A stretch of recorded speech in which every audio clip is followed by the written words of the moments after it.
Oi, pessoal, louvado seja nosso Senhor Jesus Cristo. Para sempre seja louvado.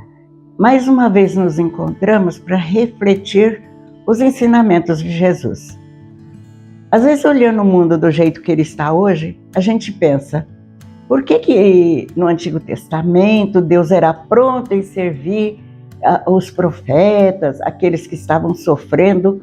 Depois, no tempo já da libertação do Egito, Deus era sempre pronto para servir os profetas e as pessoas que estavam sofrendo, e hoje parece que ele demora um pouco mais. Compare a fé do Antigo Testamento e a fé de hoje. Aquele que se dizia fiel a Deus era fiel verdadeiro. E aqueles que eram falsos, Deus já sabia de cor. E quando Jesus chegou também, ele já reconhecia que os escribas, os fariseus, os doutores da lei, os sacerdotes, todos eles tinham um Deus em primeiro lugar, que era o status. E o medo de perder a fama e o lugar de honra é que fez com que eles rejeitassem Jesus, uma doutrina muito, muito diferente daquelas que eles queriam impor para o povo. Então, aparece Jesus pregando e falando. E eles então queriam pegar Jesus em alguma cilada e perguntou para ele: Senhor, é verdade que poucos são os que vão se salvar? Então, Jesus fala para eles de uma porta estreita que tem que entrar para o reino dos céus. Para que a gente compreenda o que é uma porta estreita, nós temos que voltar na tradição desde o tempo de Abraão, desde o tempo da criação. Quando nós olhamos Abel e Caim, nós percebemos que Caim era agricultor e o Abel era pastor. E assim vai. O Abraão era pastor e assim por diante. Sempre, os pastoreios sempre foi a profissão mais linda, mais pura, porque lidava com ovelhas. E ovelhas são carentes. Nós que moramos na cidade não sabemos.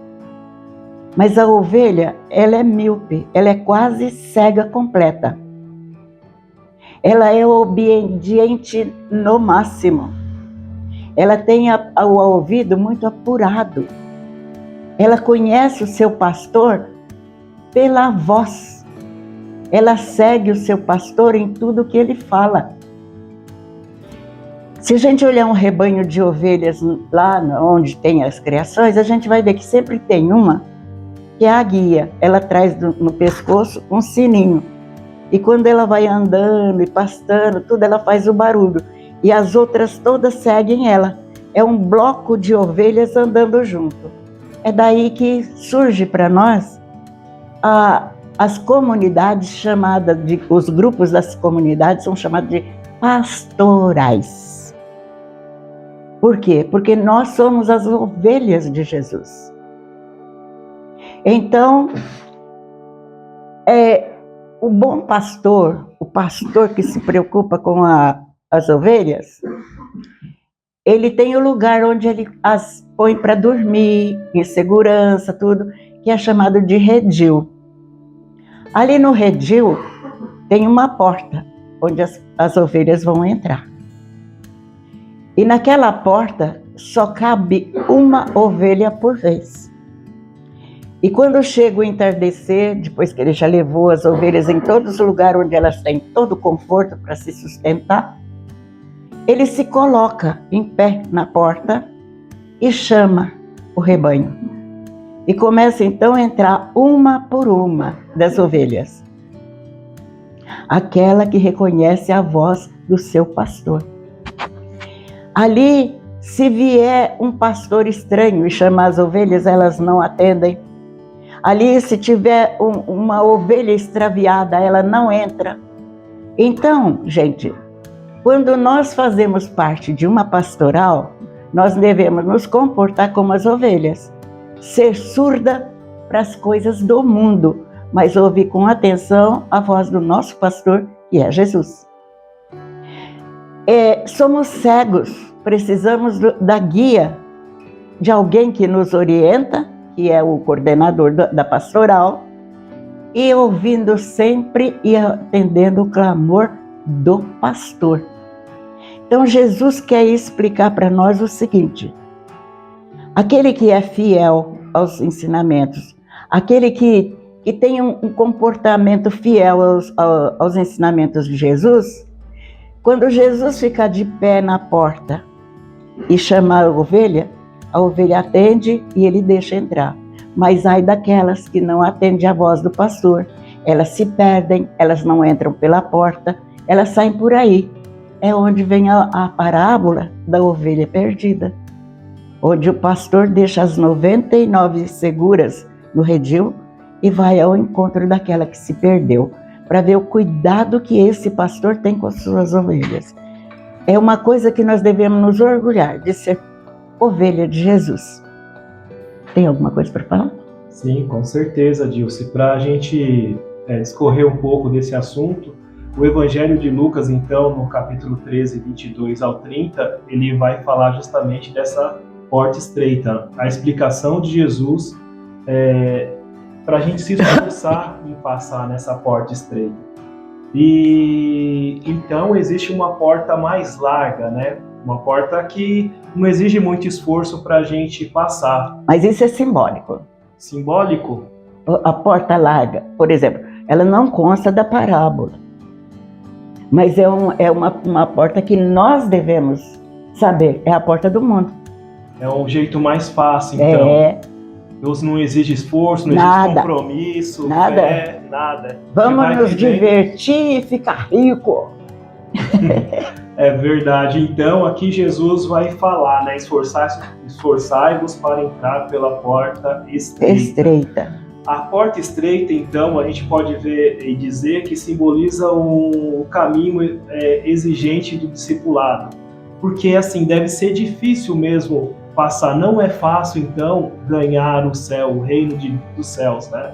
Viver como Jesus viveu, basta ver como Jesus veio, né? Ele veio, só tinha amor, queria salvar todos, e olha o que aconteceu com ele. Nós, os seus discípulos, não vai ser diferente, né? Aquele cristão que acha que não vai sofrer nessa vida, que não vai passar por dificuldades, é só olhar para Jesus. Se ele que é Deus passou tudo isso, que dirá nós, né? O que o mundo vai querer fazer? Vai querer engolir a gente, mas Jesus, no mesmo modo que fez com Jesus também, mas ele venceu a morte e venceu o mundo também. Então a porta estreita simboliza a fidelidade, a conversão, o esforço pessoal, né?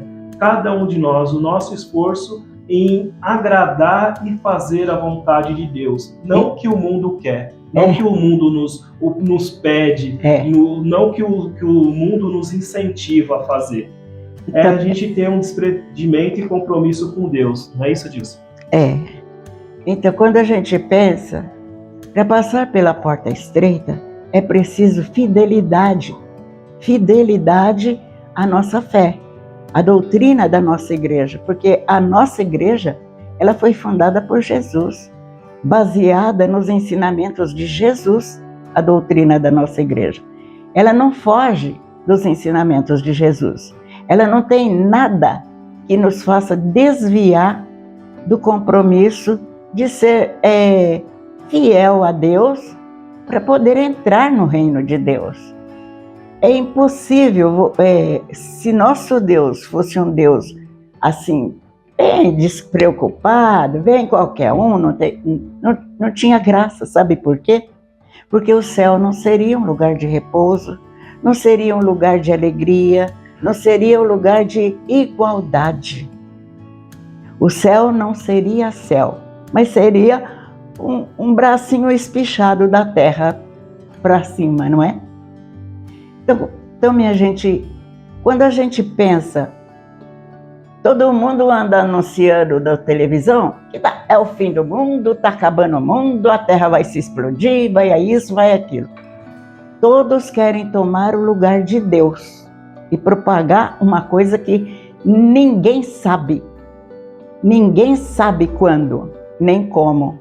Somente Deus. Diz que Jesus falou para os apóstolos que nem os anjos sabiam de como seria e quando seria. Então, por que a gente se atreve a achar que porque tem guerra, porque os homens estão se matando por causa de um punhado de terra ou uma fortuna qualquer, é fim do mundo? Isso já aconteceu há muitos anos, minha gente. Isso já aconteceu desde que o mundo é mundo. E a terra está aí, quase que capengando, mas está aí. Ela demorou muito para dar o seu grito de socorro. Demorou demais.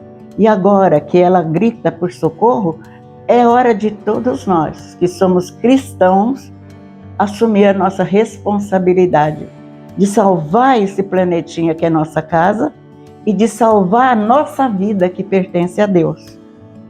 E salvar a vida não é muito difícil, não. Basta que você anule dentro de você tudo que for falsas alegrias, falsas riquezas. Todo mundo pensa aí que, se eu tiver um emprego aí que eu ganho igual os senhores deputados, senadores, eu estava feliz. Não estava, não. Porque nem eles são felizes. Eles também são sujeitos a tudo que nós somos. Eles são sujeitos a pecar, a não conseguir passar pela porta estreita. Eles são doentes, eles são perseguidos. Então, onde que está a felicidade de dinheiro?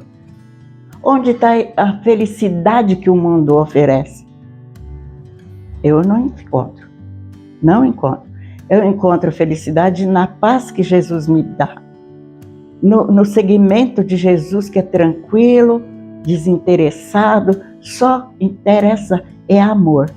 E o ensinamento de Jesus para que eu passe pela porta estreita é que eu me converta e muda meu coração. Que eu saiba amar, que eu saiba perdoar, que eu saiba ajudar, que eu tenha uma acolhida perfeita e com amor para o meu próximo, que eu saiba entregar a minha vida para o bem de todos. Enfim, é semelhante a Jesus.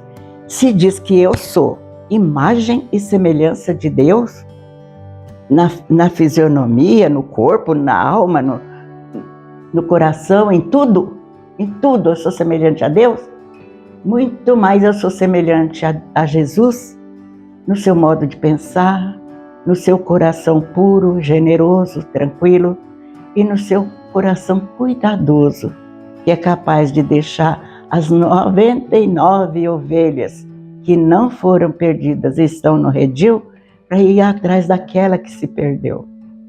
Ele se preocupa com cada um de nós. E cada vez que eu me disperso do rebanho, cada vez que eu não escuto a voz do meu pastor, ele vem em meu socorro e quer me resgatar. Que eu esteja sempre atenta ao resgate que Jesus quer me proporcionar. Isso disso. Então, o mundo de facilidades, né, e atalhos a gente pode ver na porta larga. E nós, hoje em dia, nós vivemos uma cultura de imediatismo. A gente quer tudo na hora, agora, para já, e aí gera uma doença que é muito comum nos dias de hoje, a ansiedade, né? A pessoa fica ansiosa e quer porque quer que faça agora, e isso é uma doença. Também temos um prazer rápido e descartável. Todo mundo quer um prazer imediato, que seja para agora, rápido, mas que daqui a pouco já não me satisfaz mais. Eu vou em busca de um outro prazer, e um outro prazer, e um outro prazer, e a gente nunca fica saciado completamente. Porque só quem sacia, a senhora mesma disse, é o Senhor Jesus. Hoje em dia, nós vivemos um sucesso sem compromisso. Eu quero ter sucesso pelo sucesso apenas. Não tem um motivo, não tem uma motivação. Hoje a pessoa não tem um propósito de vida. Por que eu faço isso? Por que eu vou fazer aquilo? Por que eu trabalho? Ou apenas repito, eu acordo de manhã, vou trabalhar sem propósito nenhum, volto à noite e minha vida fica só se alimentar, tomar banho, ir trabalhar, voltar para casa. E no dia seguinte repete-se a mesma coisa. O ser humano hoje em dia não tem um propósito. Já o propósito do cristão é chegar ao reino do céu. E por isso a gente vai fazendo na nossa vida, dando motivos para alcançar, para poder obter, ganhar o céu, ser merecedor do céu. E também, nos dias de hoje, nós temos umas vidas digitais filtradas, mais vazias. Como que é hoje? Hoje a pessoa quer só estar na internet e registrar os momentos bons da vida. Mas a vida não é só momento bom, não é só balada, não é só barzinho, não é só dança. Tem as dificuldades também, né? Tem a solidão, tem a tristeza, né? Tem a fome, tem a doença, tem a falta de dinheiro, não é mesmo? Quem não tem esses problemas? Mas as pessoas só querem ter um flash da vida, das coisas alegres, felizes. Não é ruim, mas não devemos esquecer que a vida não é só isso. Então a porta larga hoje é representada pela busca de um constante conforto. Ninguém quer ter desconforto na vida, né? Quer ter só satisfação imediata e ausência de limites. As pessoas não têm limite. A gente vê as crianças, né, hoje em dia, né? Elas não têm um limite, quer dormir qualquer horário, às vezes não querem dormir, quer passar o tempo todo jogando videogame ou acordada no celular. É muito difícil hoje as crianças terem limite, que dirá os adultos, né? É fácil, então, se perder por tudo que parece permitido. Então, aí aceitável e justificável. Aí na parábola, no final da parábola, a gente vê que as pessoas que ficaram de fora e não conseguiram passar pela porta estreita, falaram para Deus: "Ô Senhor, mas nós comemos com o Senhor, nós escutamos o Senhor falar e tal." E Deus vai falar: "Não conheço vocês, nunca vi vocês." Então por quê? Porque Deus não vê aparência e nem assim, a fé aparente. Deus pesquisa o seu e o nosso, o meu, de todos, o coração. E Jesus termina a parábola dizendo, como é que é? Veja aí o final da parábola, eu não quero mudar o sentido. Há últimos que serão os primeiros e há primeiros que serão os últimos. O que será que Jesus quis dizer isso, não? Há últimos que serão os primeiros. Na nossa sociedade, quem são os últimos? Os pobres, os aleijados, as viúvas, os órfãos, aqueles que não têm nada para oferecer de dinheiro, de alguma coisa muito valorosa na sociedade. Esses são os últimos. Aqueles que amam a Deus, né? Não colocam nada na frente. Agora, aqueles que são os primeiros, hoje que tem tudo, que tem toda a regalia, esses serão os últimos, né? Eles não vão conseguir nada. Eu lembro da parábola onde fala do Lázaro e do rico lá, né? Que, lembra? O Lázaro e o rico. Então.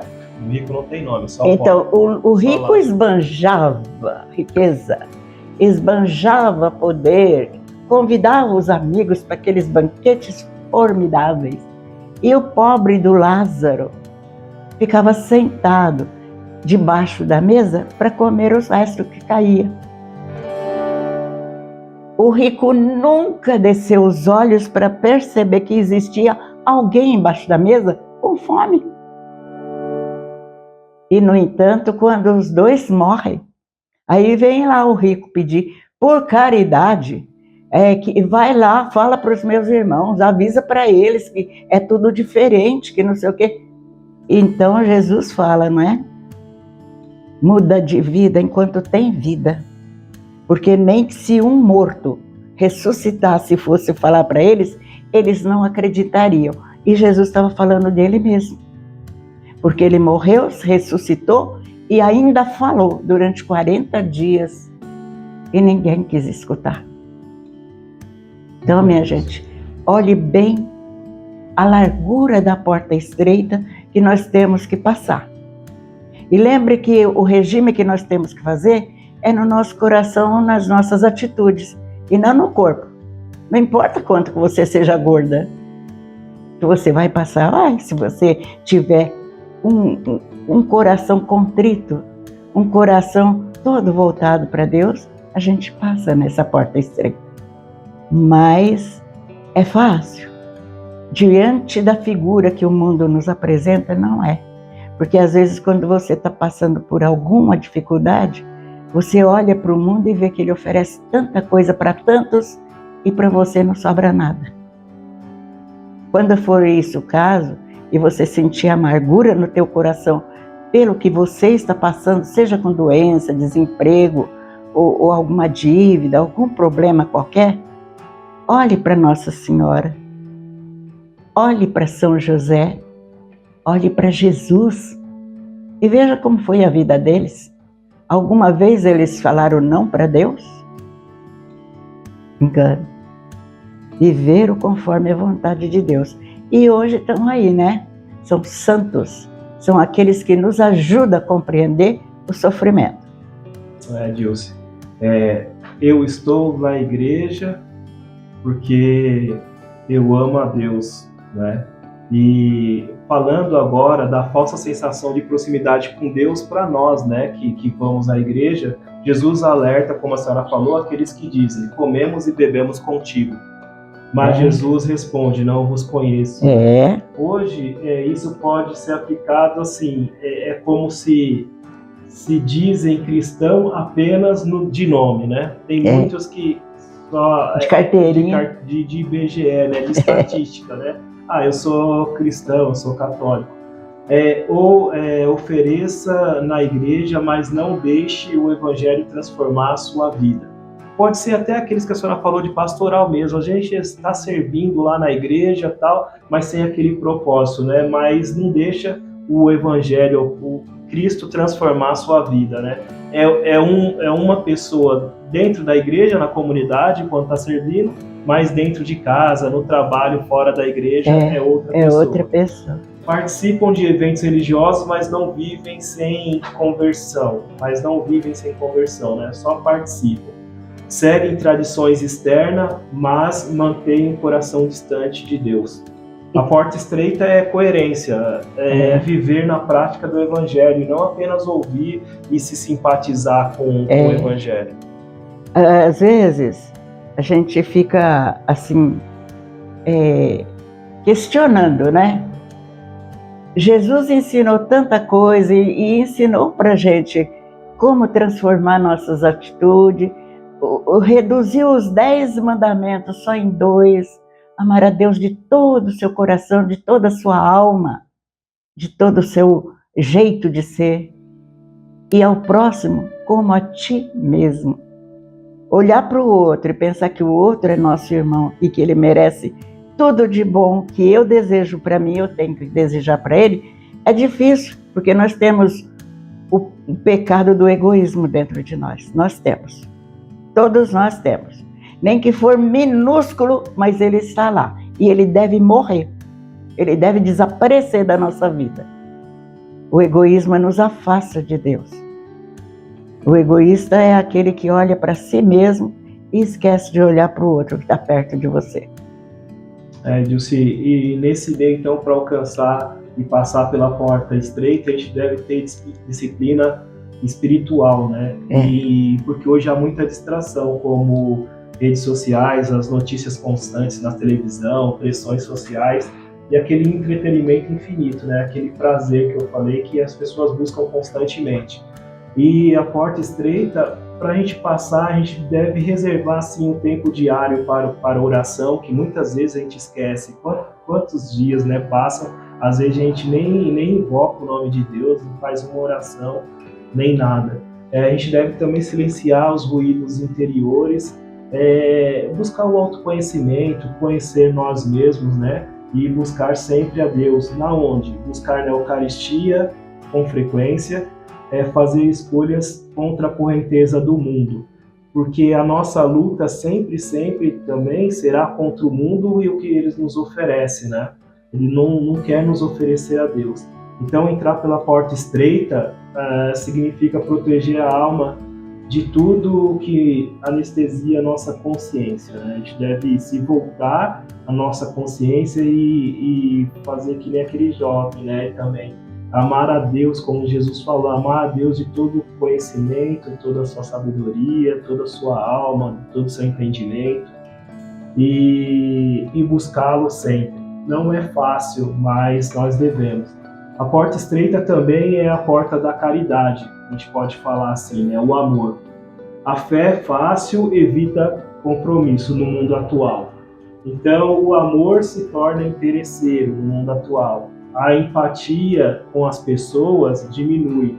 Tem pessoas até que falam que o ser humano não tem mais jeito, está tudo perdido, que não, né, isso e aquilo. Isso são aqueles que são contra, né, o amor de Deus. Porque Deus ama a humanidade, Ele criou e Ele ama a sua criação. Tanto é que Ele entregou ao seu único Filho, Jesus, e Ele vem nos resgatar. E Ele mesmo diz que não se perderá nenhum daquele que o Pai o confiou. Então, o mundo também, as pessoas se fecham em si mesmas. E isso é muito ruim, né? Nós devemos nos abrir umas com as outras, porque eu só posso ver a Deus no irmão, no outro. Eu não consigo encontrar a Deus em outro lugar. Às vezes está tão perto de nós, né? Dentro da nossa família, olhando a nosso esposo, o seu marido. A gente pode ver Deus nos filhos, né? no vizinho, no irmão que está mais próximo de você. Contra tudo isso que o mundo ensina, Jesus faz algo que ensina diferente. Ensina que amar a quem não retribui, né? Quer dizer, amar os vossos inimigos, e assim por diante.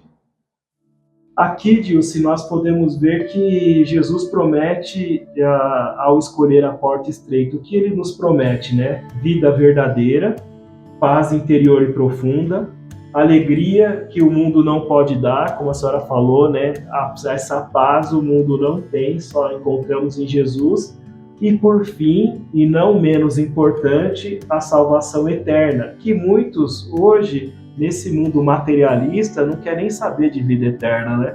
Para que eu vou pensar nisso agora? Ou aqueles ainda que pensam falar, não, eu vou deixar mais para o final da vida, né? E aí eu vou pensar, né? O bom é, quanto antes a gente pensar e fazer por onde receber e ganhar a vida eterna, ser merecedor, é importante. Então a porta estreita parece difícil, mas leva à maior liberdade, a liberdade dos filhos de Deus. Eu digo assim, olhando para a porta estreita e tudo que ela exige e tudo que ela oferece, nós encontramos a grandeza do amor de Deus, porque nós não somos capazes de ser perfeitos para chegar e já entrar pela porta estreita. Mas Jesus nos dá as condições. Ele sabe que o ser humano é fadado ao pecado. Então ele nos deixou o sacramento da reconciliação, que nos aproxima de Deus mais e mais. O amor de Deus é tão grande, tão sublime para nós, que Ele não quer perder nenhum. Ele quer que todos reconheçam que Ele está pronto, de coração aberto, para receber e perdoar aquele que se arrepende com sinceridade. Por minha parte, eu agradeço a atenção daqueles que vão nos ouvir, aqueles que vão pensar um pouquinho e procurar mudar de vida. A conversão é uma mudança radical. Quem não quer ficar atolado na lama tem que sair e tomar um banho. É isso que é a nossa reconciliação com Deus. É sair da lama, tomar um banho e permanecer limpo diante de Deus. Gente, fiquem com Deus, que Deus os abençoe muito, que Nossa Senhora os proteja e que seja de sempre exemplo para vocês, todos os nossos mártires, os nossos apóstolos e todos que se tornam santos, por incrível que pareça, no mundo tão perdido, ainda tem santos de hoje. Certo? Fiquem com Deus, que Deus os abençoe. Da minha parte, tchau. Eu vou falar então aqui um resumo então dessa nossa mensagem da porta estreita, Dilce. E dizer que a porta estreita não é um castigo como parece, né? Não. Que Deus quer que a gente sofra, não consiga a salvação, não consiga o reino dos céus, não consiga estar com Ele, né? Parece que dificulta a nossa estada em Deus, a nossa permanência em Deus.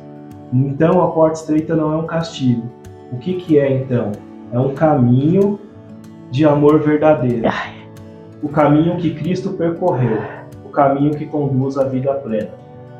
Se nós quisermos a vida plena, a vida verdadeira, esse amor que Deus nos oferece, nos esforçamos então para passar pela porta estreita, com todas as dificuldades, com todo o sofrimento, mas que nós te possa oferecer todas as nossas alegrias, os nossos sofrimentos a Deus, e que um dia nós sejamos dignos das promessas de Cristo, que é essa vida plena, essa vida eterna.